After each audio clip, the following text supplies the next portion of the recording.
Okay, good. All right, so the first thing we're going to start with is, what is meditation? And to be clear, I think there are lots of good answers to this. And I'll just throw a few at you right now. So I think probably the best and broadest definition as to what is meditation is just mind training. In Sanskrit and Pali, it would be bhavana, cultivation, cultivating the mind.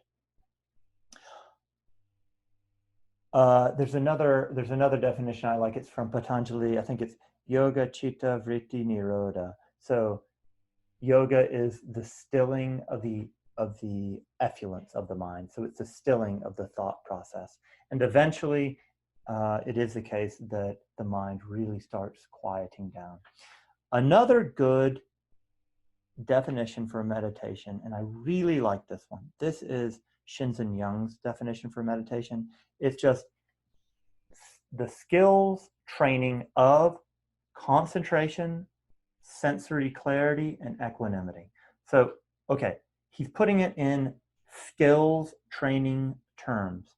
The majority of us on the class are Westerners, right? We're speaking a Western language, etc. So we know what it means to develop skills. This makes it so accessible. So all meditation is skills training. So accessible, so easy to understand. Okay, so skill training what? So it's attentional skills, the attentional skills of concentration, sensory clarity, and equanimity. Now I'll go over that. Concentration, what does that mean? So there's different types of concentration, but the kind of more basic aspect of concentration that is trained in all forms of meditation is just being able to hold your attention on what you deem important for as long as you deem important. And I'll also say that concentration is a big subject, and there can be more like a concentration meditation where you just hold your attention on one thing for a very long time, or more like a kanika samadhi, which is like just holding your attention on things momentarily, paying attention to your overall experience. We'll be covering both forms of concentration. Okay, the next is sensory clarity. What does the attentional skill of sensory clarity mean? It means understanding your experience, having insight into your experience, like knowing the quality of your actual sensory experience. So like, for example, close your eyes and then imagine a banana, and then see how there are parts of it that are yellow and brown. And now watch it age, and then the brown grows and the yellow recedes, and now the brown turns into black. So this is highlighting sensory clarity, seeing kind of the changes, right? Or another aspect of sensory clarity is, okay, have your eyes open and look at the screen, and now close your eyes and imagine a screen. So in a sense, hallucinate an image thought of a screen. Now, knowing the difference between those two, so one is like see in and one is see out. That's also an aspect of sensory clarity. Okay, good. So we'll get into that more. But I tell you what, one last point on sensory clarity before we move on. Like, for example, also knowing the difference between a body sensation, an emotion, a thought, like an auditory thought or an image thought. Knowing the difference between these two and having a fluency with them is a large portion of what sensory clarity is. Now, the last one is equanimity. Probably many of you know what equanimity means. It's kind of a fancy, kind of college word. It just means peace. It means tranquility. The way that Shinzen Young kind of operationalizes the term is to not push or pull on your sensory experience in any given moment. So let me reiterate this. What is meditation? Shinzen Young defines it as, it is building the skills, the attentional skills of concentration, sensory clarity, and equanimity. Okay, good. All right, next issue. Why would we want to learn to meditate? Well, so according to Shinzen Young, he gives 5 kind of, in a sense, types of happiness. And I'm going to take this and post it into the chat so that you can all look at this. This is the happiness grid.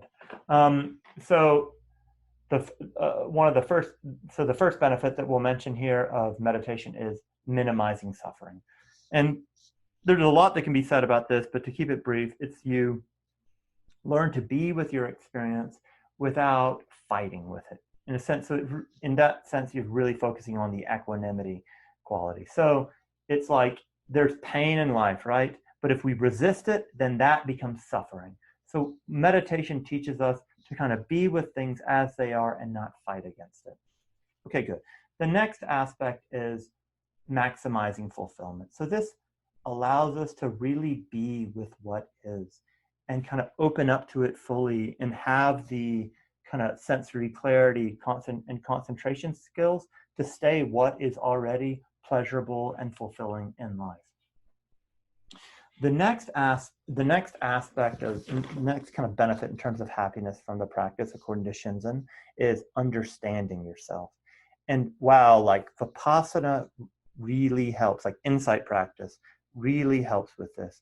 You get to watch the whole body-mind process arise and pass in real time with a kind of clarity that is otherwise not available. And I'll just dig into this just a little bit more. So one of the big benefits of doing Vipassana is you eventually just have this, you develop this intuitive sense from having seen the process work itself over and over that, oh, this is causal. This is not personal. And that is one aspect of the insight of no self. And when that is seen, your kind of ability to be angry and pissed off with yourself and with others is diminished. You see, oh, we're all kind of at effect. We're all subject to our own conditioning. And then that facilitates a compassion that is based on wisdom. And then you kind of start to notice the blamelessness of all phenomena, of all people, etc. The next aspect of happiness that is cultivated through practice, according to Shinzen, is skillful behavior or behavior change. So, if you really understand your experience, if you can like see it in real time, you can see how it's problematic, and then you're more able to curtail the problematic behaviors and then support and encourage and sustain the beneficial and adaptive responses and behaviors. Okay, good. And then the last aspect, according to Shinzen, is this serving from a place of love. So kind of when you get your own shit kind of dealt with a little bit more, you kind of have the ability to be sufficiently present to really be there for others, etc. Okay, good. So that's Shinzen's kind of reasons to meditate. Let's see if I had anything to add to that. I think that'll do it. Okay, good, great. So so we've talked about meditation, but how do you do it? You meditate, at least initially, by applying a technique. And I think I'll teach 5 or 6 or 7 techniques in this course. So that's it. You sit there, you apply a technique, and then meditation happens. I'd also like to say that the meditation technique and meditation itself aren't the same. The technique is just the thing you do that kind of lets you slip into what meditation truly is. Okay, good. And that analogy is a little bit along the lines of, the map is not the territory. They're not quite the same thing, but the map really helps you navigate the territory. Okay, great. So next thing I would like to mention is that the majority of the practices that we're going to be doing are mindfulness meditation practices. And mindfulness is just one form of meditation.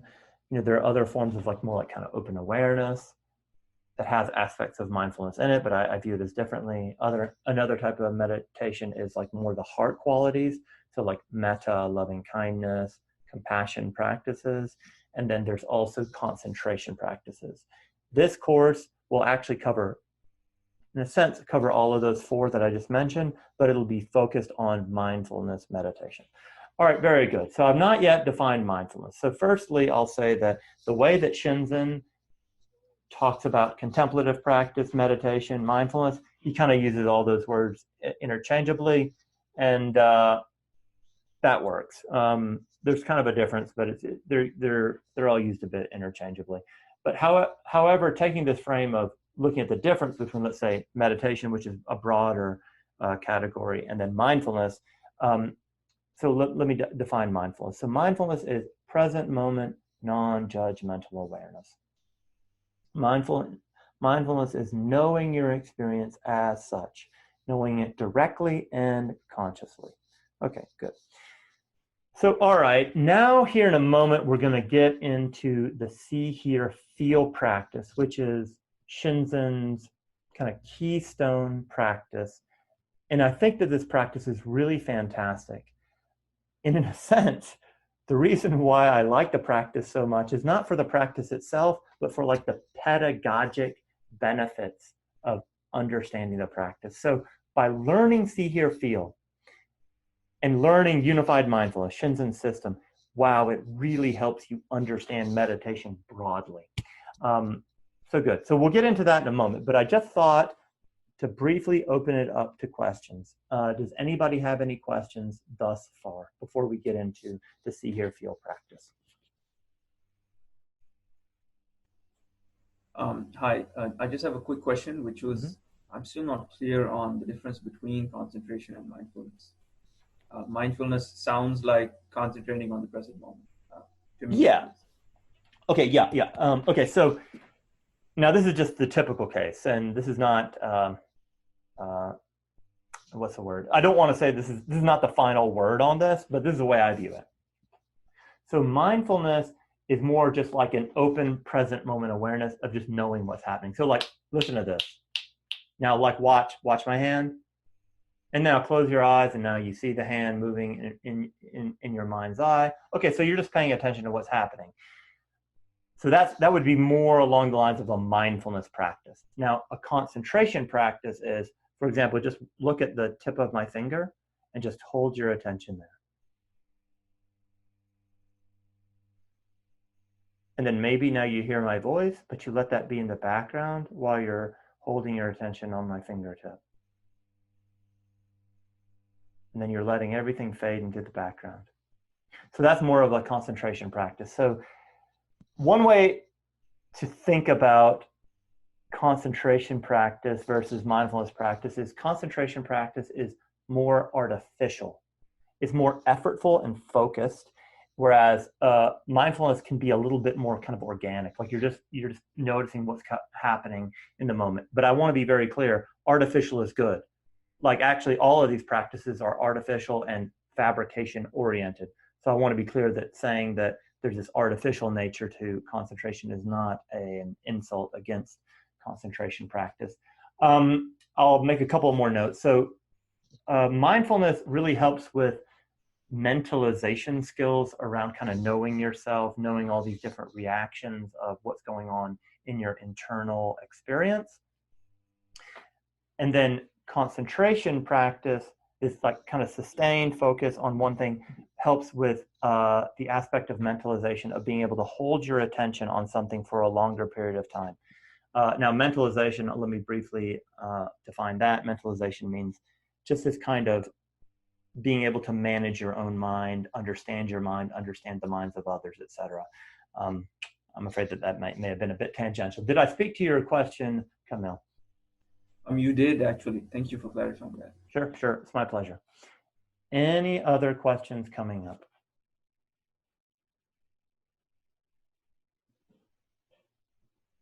And then let me just say that there'll be material that doesn't resonate. That's perfectly fine. Just take what you can get. And then another general note about the material presented here. This is all skillful means. This is all just useful. This will help you become happier, more mindful, more adaptive, more responsive in your life. None of what's said in this course is like the truth. Like, I don't think that the truth is a very useful construct. It facilitates are falling into controversy and polemics.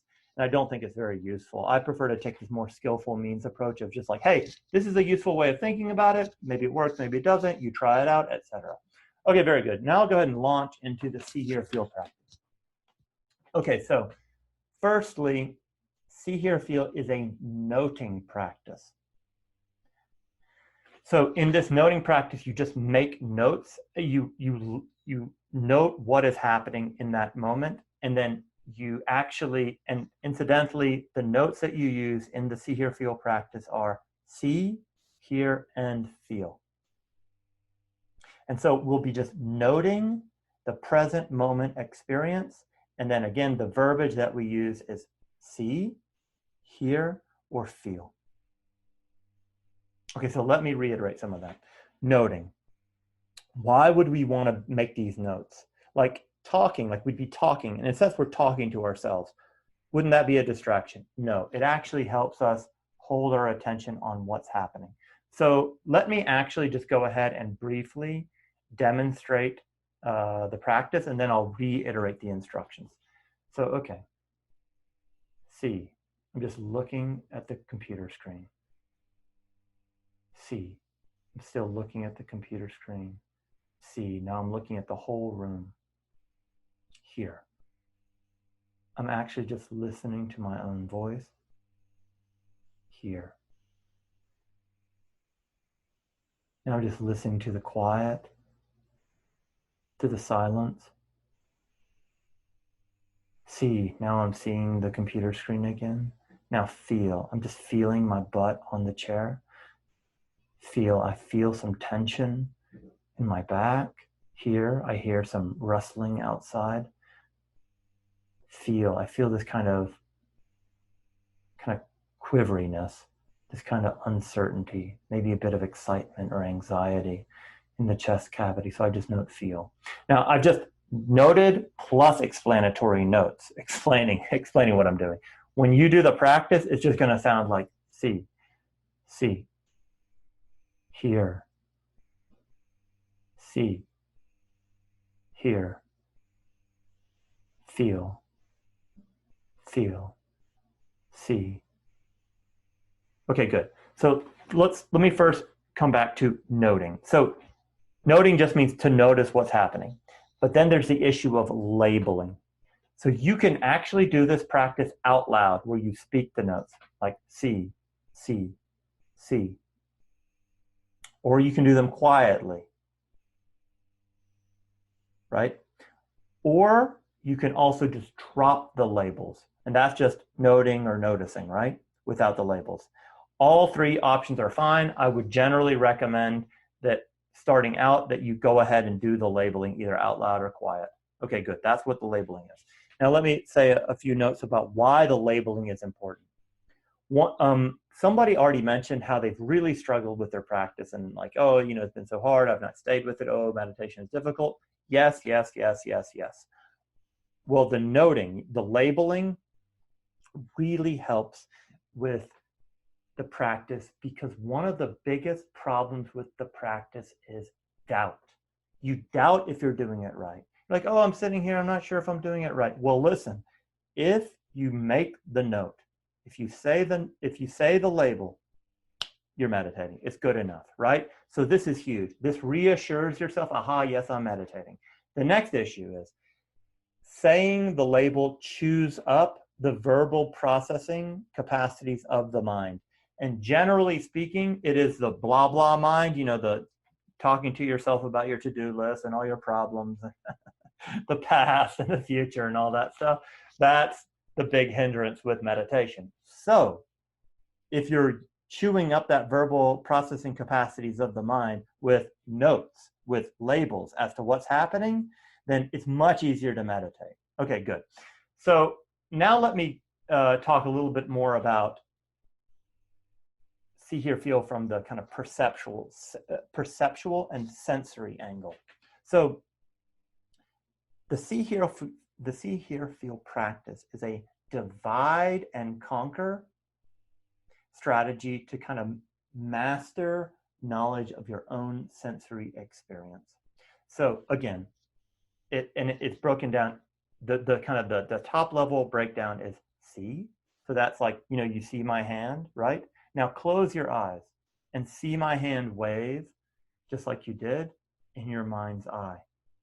So the first was see out, and the next is see in. And so that's just Shinzen speak for, you know, just normal visual experience versus an image thought or a mental image, right? So again, look at my hand in your mind's eye, so your eyes are closed, and you're seeing my hand move back and forth. That's an image thought, right? That would be labeled see in. Okay, good. Now let's go over here. So you hear me snapping my fingers. That's hear out. Now hear me snapping my fingers in your mind. And now hear yourself saying the word banana, banana, banana, or elephant, elephant. That's hear in. So it's an auditory thought. And then there's feel. So the way that Shinzen Young parses out feel is feel out is more like a body sensation, right? And then feel in is an emotional sensation. So let's go ahead and experiment with that for a moment. So tense your fist, tense your right fist and feel that. And note to yourself, feel, feel, feel. Or if you want to, you can say feel out, feel out, feel out. And then release that. And now bring your attention to where you're feeling an emotional activation right now. Maybe you feel it in the chest.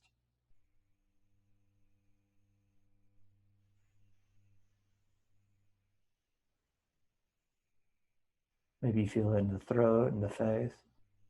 Just kind of some pressure kind of behind my nose or somewhere in my head. And for me, it feels like sadness. So I would just note, feel in.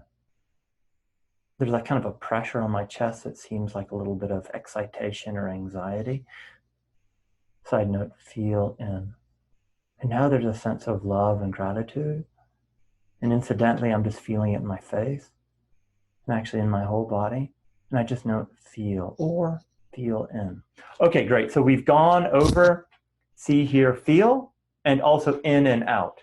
Now also, there's this aspect of restfulness and activation. So now tense your right fist again, and then note feel, feel, feel, feel. And that's very active. Now release that.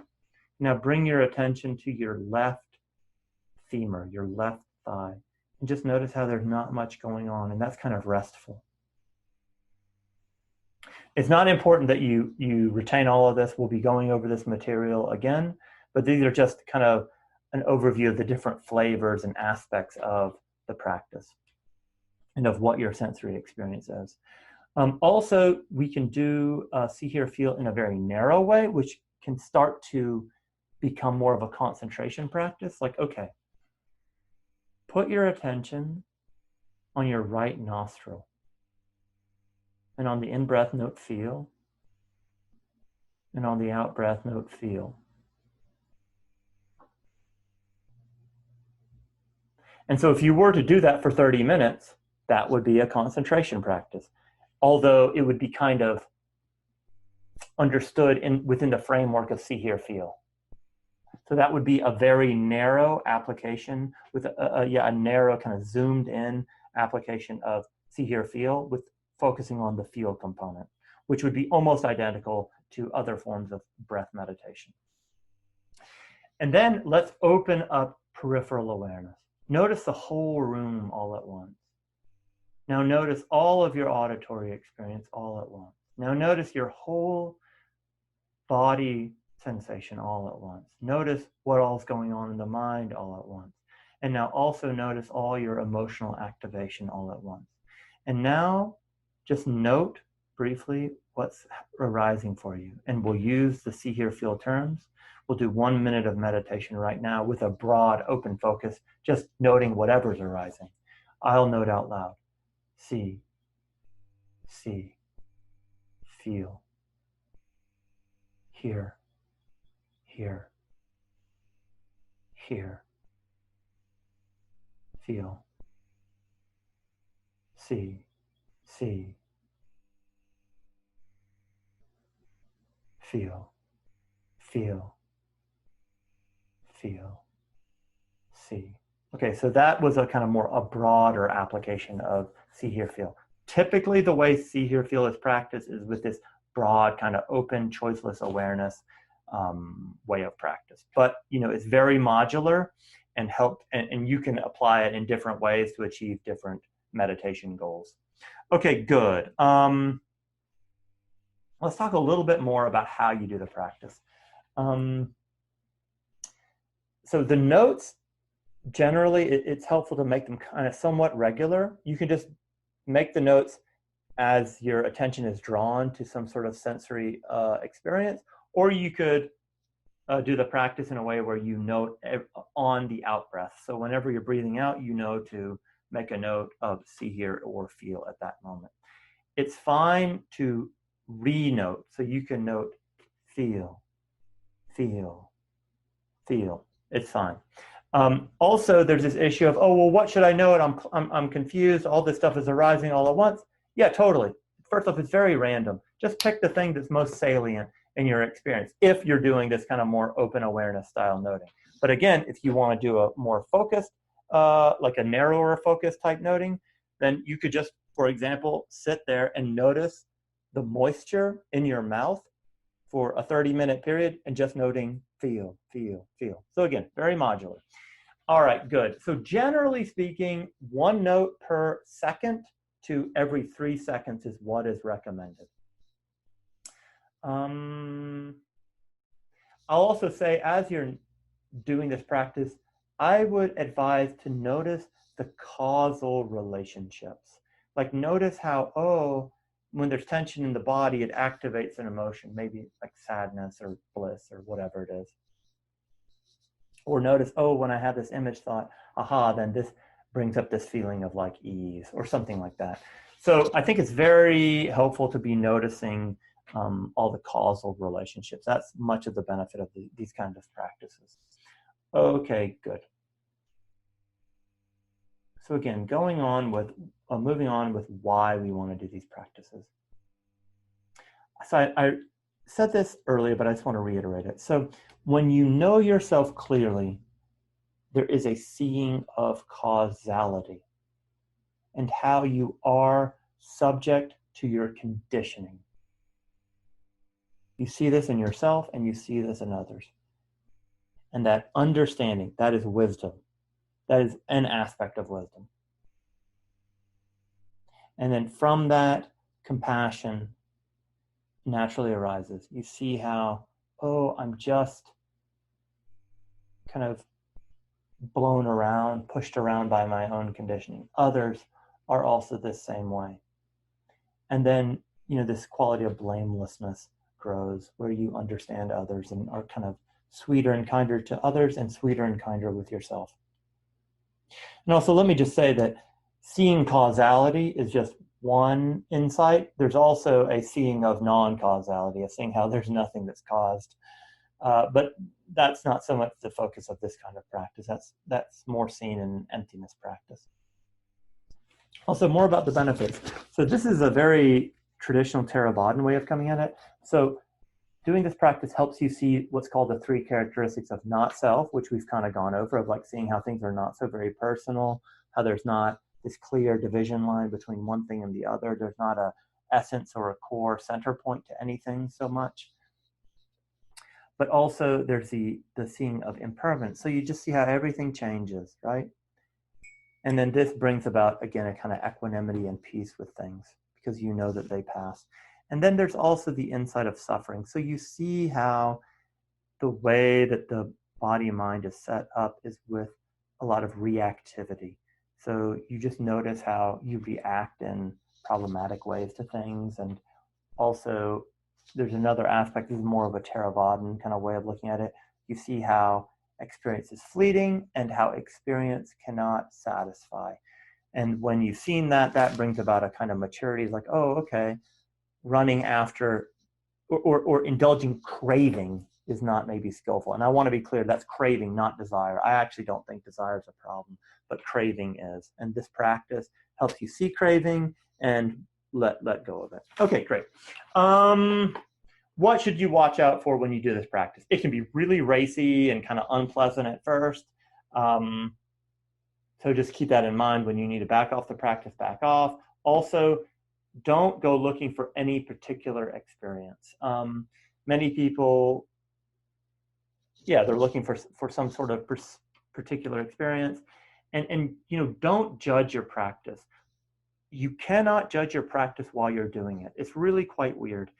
Judge your practice by the benefits in your life. Are you becoming more patient, kind, easeful, considerate, etc., with yourself and with others? Very good. And then the last note of the lecture, when should you do this practice? So actually, I think the answer to this is, in a sense, the greatest benefit, the kind of greatest differential value add of this set of practices, see, hear, feel. It's you can do it whenever. You can do it walking the dog, when you're driving, noticing see as you're moving the steering wheel. You can do it when you're working in your garden, when you're sitting on the toilet. You can basically do it whenever. So that's a huge benefit. But then particularly here, I'm going to go ahead and insert the homework. So the homework is to do see, hear, feel meditation in a seated posture for 30 minutes a day, and also to do see, hear, feel for 6 micro hits a day. So a micro hit just means just one moment of see, hear, feel in the middle of your day. Or, so like let's say you're standing in line at the cashier, so you just have 2 minutes where you're really not doing anything. So maybe instead of playing Candy Crush on your phone or checking Facebook, you just leave your phone there and you just like notice here. You're hearing the cashier ring up the person in front of you. You see the person putting their items on the conveyor, and then etc. So feel, also you like feeling your body weight in your legs. Another piece of homework that I would like to recommend, and I'm kind of giving you homework without much instruction, which will be nice and challenging, is see if you can do some walking meditation with the see, hear, feel practice. So do 10 minutes of walking meditation, maybe 3 times over the next week, and just try to do your see, hear, feel practice. And maybe you can lean more heavily into the feel of feeling yourself walking on the ground, right? So each time you take a step, you can note feel. And then if you hear a bird, you note hear. Okay, good. That is the entirety of the lecture.